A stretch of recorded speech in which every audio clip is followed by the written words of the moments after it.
पिछले टर्न पर हम लोगों ने कुछ प्रश्न किए थे डायमेंशनल एनालिसिस के एप्लीकेशंस पर। आज और कुछ बड़े महत्वपूर्ण क्वेश्चंस को देखते हैं। तो चलिए स्टार्ट करते हैं। आइए इस प्रश्न को देखते हैं। Find the value of 60 joule per minute on a system which has 100 gram, 100 centimetre and 1 minute as fundamental units. मतलब इस क्वेश्चन में कहा जा रहा है कि एक नया सिस्टम ऑफ यूनिट्स बनाया जा रहा है जिसमें मास की 1 यूनिट जो है 100 ग्राम के बराबर है, लेंथ की 1 यूनिट 100 सेंटीमीटर के बराबर है और टाइम की 1 यूनिट 1 मिनट के बराबर है। उनको फंडामेंटल यूनिट के रूप में लिया जा रहा है। तो उस यूनिट में, सिस्टम ऑफ यूनिट्स में जो है 60 जूल को कन्वर्ट करके बताइए कितना होगा।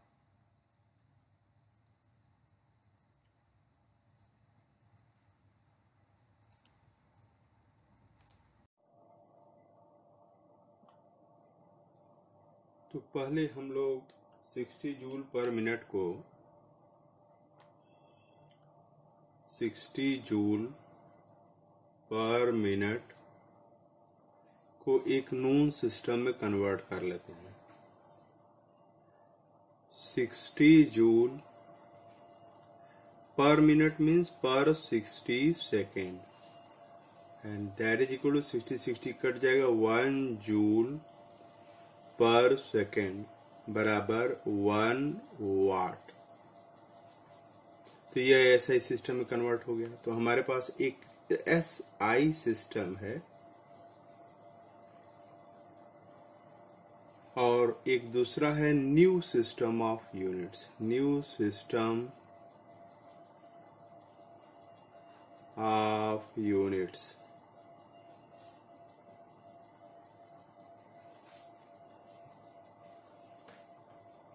तो एसआई सिस्टम में न्यूमेरिकल वैल्यू क्या है? न्यूमेरिकल वैल्यू N1 है ना। M1 का नाम क्या है? 1 kg है ना। एसआई सिस्टम में मास का यूनिट क्या होता है? 1 kg। L1 का भला क्या होगा? 1 मीटर। और T1 भला क्या होगा? 1 सेकेंड। ठीक है। नए सिस्टम में N2 मेरे को नहीं मालूम, M2 मेरे को मालूम है। M2 is equal to 1 new unit. 1 new unit कितने के बराबर है? 100 ग्राम के बराबर है। L2 जो है वो 1 न्यू यूनिट है बराबर 100 सेंटीमीटर के बराबर है। और T2 is equal to 1 minute है। 1 मिनट नया सिस्टम में। अब आप जानते हैं कि N1 U1 is equal to N2 U2 और dimensional formula of power. Power क्या होता है? पावर का डायमेंशनल फार्मूला, एक्चुअली ये वाट में आ रहा है तो पावर में पावर ही है। पावर का dimensional formula M L T to the power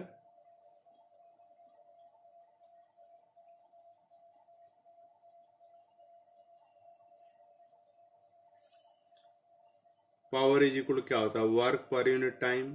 work is equal force into length होगा। फोर्स इनटू लेंथ होगा mean distance divided by time. तो फोर्स होता है MLT to the power -2। Length का L हो जाएगा तो L स्क्वायर हो जाएगा और यहाँ T का T हो जाएगा तो ये हो जाएगा ML square T to the power -3 हो जाएगा। ठीक है, डायमेंशनल फार्मूला। तो पहले सिस्टम में N1 मेरे को मालूम है, U1 भी मालूम है, दूसरे सिस्टम में U2 मालूम है, N2 निकालना है। तो N2 इज इक्वल टू क्या हो जाएगा? N2 is equal to N1 into U1 by U2 हो जाएगा। तो N1 into U1, what is U1? M1 L1 square T1 to the power -3 and this is M2 L2 to the power 2 T2 to the power -3 हो जाएगा। ठीक है, तो this is equal to N1 into what M1 by M2 L1 by L2 to the power 2 T1 by T2 to the power -3। अब चलिए रखते हैं N1 बराबर M1 बराबर कितना है, N1 बराबर तो 1 है, 1 वाट है। M1 is equal to 1 kg divided by M2 is equal to 100 gram. L1 is equal to 1 metre divided by 100 centimetre square, और T1 is equal to 1 second by 60 second whole. तो N2 की value क्या हो गई, अब देखिए यहाँ 1 into 1 kg is equal to 1000 gram divided by 100 gram whole to the power 1। L1 ये 1 मीटर means 100 centimetre divided by 100 centimetre whole to the power 2, and T1 1 second by 60 second whole to the power -3 है ना। इसको अगर आप हल करें तो this comes out to be 2.16 into 10 to the power 4। तो नए सिस्टम में जो न्यूमेरिकल वैल्यू होगा वो 2.16 इंटू 10 टू द पावर 4 के बराबर होगा। आज का सबसे बेहतरीन क्वेश्चन करते हैं कन्वर्जन ऑफ यूनिट्स में। ये एनसीईआरटी का ही है लेकिन सबसे बेहतरीन क्वेश्चन है। A calorie is a unit of heat और energy and it equals about 4.2 joule, where 1 joule is equal to 1 kg metre square पर second square. Suppose we employ a system of units in which the unit of mass equals alpha kg, the unit of length equals beta metre, the unit of time is gamma second. Show that a calorie has a magnitude of 4.2, alpha to the power -1, beta to the power -2, gamma to the power 2 in terms of new units. Calorie क्या है? Calorie heat energy को नापने के लिए एक unit का आविष्कार किया गया था। शुरू में माना जाता था कि heat energy is a different, heat energy है ही नहीं ये माना जाता था, लेकिन बाद में पता चला कि नहीं, हीट एक तरह की एनर्जी ही है, लेकिन तब तक हीट एनर्जी और एनर्जी के 2 यूनिट्स पड़ गए थे। जैसे हीट एनर्जी को कैलोरी में नापते थे और एनर्जी को जूल या आर्ग में नापते थे। तो अब बात ये आई कि अगर हीट अगर एनर्जी का रूप है तो उसको जूल में कैसे व्यक्त करें, मतलब 1 calorie of heat is equal to how many joules. तो पता चला जूल साहब ने दिखाया कि 1 calorie is equal to 4.2 joule. ठीक है, सीजीएस सिस्टम में कैलोरी हीट की यूनिट है, तो अगर 1 कैलोरी अगर हीट लेंगे तो एसआई सिस्टम में वो कितना होगा, 4.2 जूल होगा। 1 जूल क्या, 1 kg मीटर स्क्वायर पर सेकेंड स्क्वायर होता है। अब मान लीजिए suppose we employ system of units in which the unit of mass equals alpha kg, the unit of length equals beta metre. एक नया सिस्टम हमने लिया जिसमें नए सिस्टम में जो मास का 1 यूनिट है वो अल्फा kg के बराबर है, लेंथ का 1 यूनिट जो है बीटा मीटर के बराबर है, और टाइम का 1 यूनिट क्या है, गामा सेकेंड के बराबर है। तो show that A calorie has a magnitude of 4.2 into alpha to the power -1, beta to the power -2, gamma to the power 2 in terms of the new unit। तो नई units में जो है 1 कैलोरी को बदला जाए तो वो इतने के बराबर आएगा, है ना। 1 कैलोरी को एसआई में बदला गया तो 4.2 आया। अब ये जो नया सिस्टम यूज किया जा रहा है जिसका 111 इस तरह से डिफाइन किया गया है, मतलब 1 new unit is of mass is equal to alpha kg, 1 new unit of length is equal to beta meter, 1 new unit of time is equal to gamma second। ये नए सिस्टम में जो है अगर 1 कैलोरी को बदलेंगे तो हमें दिखाना कि ये 4.2 into alpha two the power -1, beta two the power -2, gamma two the power 2 होगा। ठीक है, तो आइए इसके सॉल्यूशन को देखते हैं। 1 calorie is equal to 4.2 joule, where joule is the unit of energy in SI, और डायमेंशनल फार्मूला ऑफ एनर्जी क्या है, ml² T to the power -2। ठीक है, SI सिस्टम में unit of mass M1 is equal 1 kg, unit of length L1 is equal 1 metre, unit of time T1 is equal 1 second, numerical value 1 calorie कितना है 4.2 है। ठीक है, SI system में। नए सिस्टम में क्या है, नए सिस्टम में 1 unit of mass M2 is equal alpha kg के बराबर है, unit of length L2 is equal beta metre के बराबर है, unit of time T2 is equal to gamma second के बराबर है, और न्यूमेरिकल वैल्यू नए सिस्टम में मेरे को नहीं मालूम है, तो हम क्या लगा सकते हैं, हमको मालूम है, यहाँ पर ये चीज़ें नहीं दिया गया है, लेकिन हम लोग जानते हैं कि N1 into U1 is equal to N2 into U2।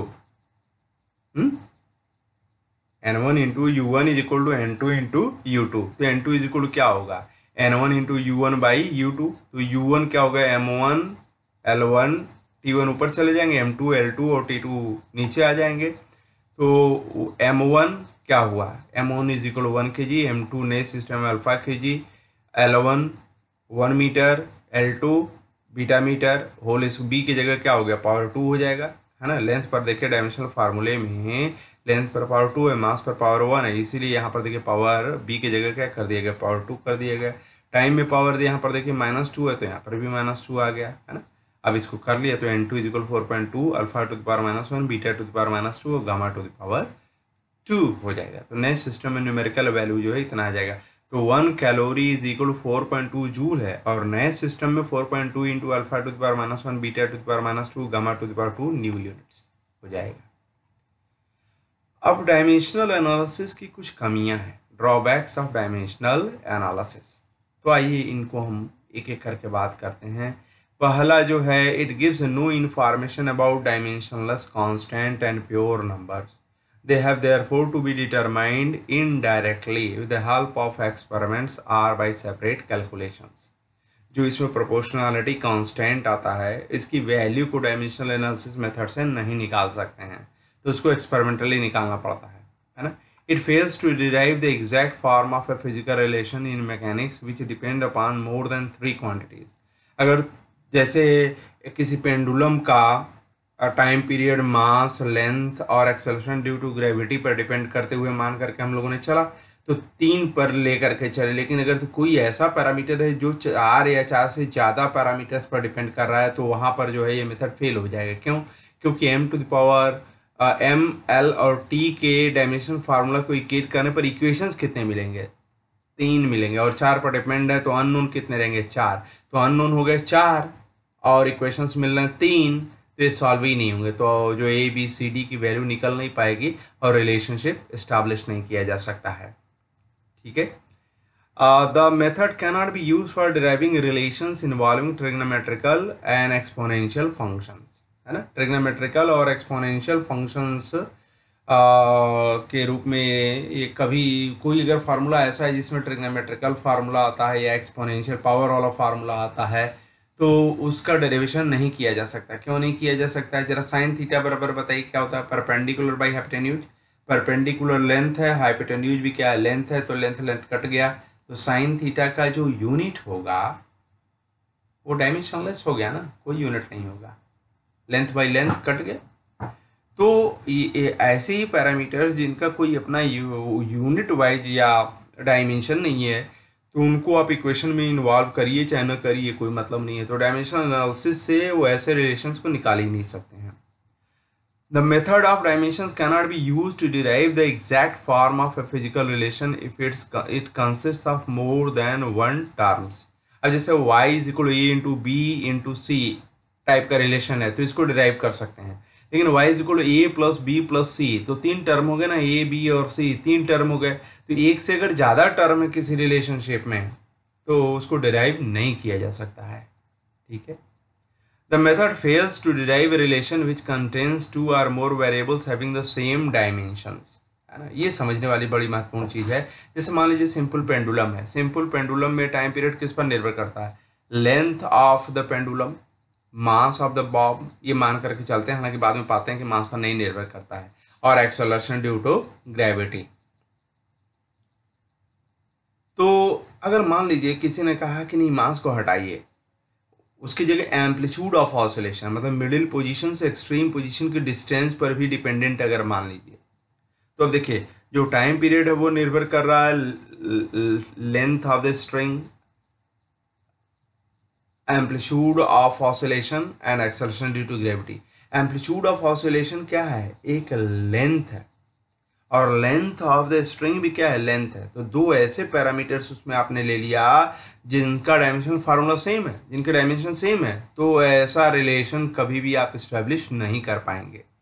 ठीक है, मतलब अगर y is equal to a into b into c है, तो ए बी और सी का नेचर अलग अलग होना चाहिए। ए अगर लेंथ है तो बी हो सकता है टाइम हो, है ना, सी मान लीजिए वेलोसिटी हो, लेकिन ऐसा नहीं हो सकता कि ए लेंथ हो बी भी लेंथ हो, है ना, और सी कुछ और हो, ऐसा नहीं हो सकता। दो वेरिएबल जो इन्वॉल्व है उनका सेम डायमेंशन फार्मूला नहीं होना चाहिए, उनका सेम नेचर नहीं होना चाहिए, है ना। जैसे एम्पलीट्यूड ऑफ ऑसिलेशन और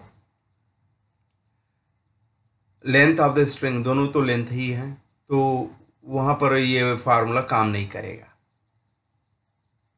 The method enables us to check only the dimensional correctness of a formula and not its overall correctness। यह मेथड जो है अगर कह दिया कि यह डायमेंशनली इनकंसिस्टेंट है, इनकरेक्ट है, तो वो गारंटी है वो फार्मूला इनकरेक्ट है। लेकिन अगर इस मेथड ने कहा कि फार्मूला डायमेंशनली करेक्ट है, इसका मतलब ये नहीं है कि वो 100% करेक्ट है, उसको और मेथड से भी हमको चेक करना पड़ेगा। पीछे हम लोगों ने डिस्कस किया है कि डायमेंशनली जो है k is equal to 1/2 mv² kinetic energy के लिए सही है, लेकिन k is equal to 3/5 mv² लीजिए तभी डायमेंशनली सही है। लेकिन आपको मालूम है kinetic energy is equal to 3/5 mv² सही नहीं होता है, ठीक है। तो डायमेंशनली इनकरेक्ट अगर इस मेथड ने कर दिया तो वो इनकरेक्ट है, लेकिन अगर करेक्ट किया तो there is a probability that it may be correct और इट मे नॉट आल्सो। इसको याद रखने के लिए 6 पॉइंट्स को याद रखने के लिए मैंने एक कोड बनाया है KET, हालांकि 3 है, T प्लस SC। इसको थोड़ा इंटरेस्टिंग बनाने के लिए मैंने किया, कैटरीना ने सुप्रीम कोर्ट में मारपीट किया, कैट KET है ना, सुप्रीम कोर्ट है ना, प्लस यहाँ प्लस दिमाग में रखिएगा, कैट प्लस सुप्रीम कोर्ट। के मतलब डायमेंशनल कांस्टेंट को नहीं डिराइव किया जा सकता है। 3 से ज़्यादा अगर पैरामीटर इन्वॉल्व हैं तो उस फार्मूले का डेरिवेशन नहीं हो सकता है। टी ट्रिग्नोमेट्रिक और एक्सपोनेंशियल फंक्शंस अगर हैं तो भी उनका जो है डेरिवेशन नहीं हो सकता है। और अगर एक फार्मूला ऐसा है जिसमें एक से ज़्यादा टर्म है, जैसे a is equal to b plus c है, तो देखिए a बराबर b इंटू सी रहता तब तो ठीक है, हो जाता, लेकिन b प्लस सी करके 2 टर्म कर दिया तो ये नहीं हो पाएगा, ठीक है। और s क्या है, ये s क्या है, ये s मीन्स सेम डायमेंशन। अगर सेम डायमेंशन वाले 2 पैरामीटर आ गए तो उसका डेरिवेशन नहीं किया जा सकता। और सी व्हाट, करेक्टनेस है ना, करेक्टनेस को अगर इसने ओके कर दिया तो कोई ज़रूरी नहीं कि ओके हो, है ना, हाँ, लेकिन अगर कट कर दिया तो ये कट जाएगा फार्मूला। कोई फार्मूला आपने डायमेंशनली चेक किया, लेफ्ट हैंड साइड और राइट हैंड साइड के डायमेंशन सेम नहीं है तो वो कट गया, वो गलत है। लेकिन अगर इस मेथड ने अगर सही कहा कि ये सही है तो कोई ज़रूरी नहीं कि सही है, ये एक इसकी कमी है। तो कैट प्लस SC में K फॉर प्रोपोर्शनलिटी कांस्टेंट, 3 मतलब इसको E उल्टा E मान लीजिए, ठीक है। 3 मतलब 3 से ज़्यादा वेरिएबल वाले रिलेशंस को नहीं डिराइव कर सकते हैं। T for trigonometric and exponential function अगर किसी फार्मूले में तो उसका डेरिवेशन नहीं कर सकते हैं। 2 से ज़्यादा अगर टर्म है, 2 या 2 से ज़्यादा टर्म अगर हैं, मतलब y is equal to a plus b type का है ना, तो b y is equal to a plus b है तो a प्लस b 2 टर्म हो गए, एक हुआ a और दूसरा हुआ b, है। तो इस तरह के फार्मूले का डेरिवेशन नहीं किया जा सकता है। जैसे v is equal to u plus AT, v is equal to u plus AT, इसका डेरिवेशन नहीं किया जा सकता है इस मेथड से, है ना, ठीक है। और s क्या बताए हैं, s सेम डायमेंशन वाले जो है अगर वेरिएबल्स आ जाते हैं तो उसका भी डेरिवेशन नहीं हो सकता है। और c फॉर व्हाट, अगर इसने करेक्ट कर दिया तो कोई ज़रूरी नहीं कि करेक्ट है। तो याद रहेगा कैटरीना ने सुप्रीम कोर्ट में मारपीट किया, कैट के उल्टा E T plus Supreme Court, cat plus Supreme Court, याद रहेगा सारे पॉइंट्स। Very good. अब ये आपको कुछ प्रॉब्लम्स दिए जा रहे हैं और आपसे रिक्वेस्ट है कि इन प्रॉब्लम्स को लगाइएगा, है ना। और अगर नहीं आता है तो प्लीज़ प्लीज़ प्लीज़ आप प्रश्न पूछिए, ठीक है। ओके, इन प्रश्नों को मैं शीट बना करके आपको भेज देता हूँ। इसको अगर नहीं आता है, क्वेश्चंस आएंगे, क्यों नहीं आएंगे, आपने सीरियसली पढ़ाई किया है तो बिल्कुल आएंगे। इस सभी प्रश्नों को लगाइए, आखिर खाली समय है, दिन को यूटिलाइज करिए। Okay, thank you very much.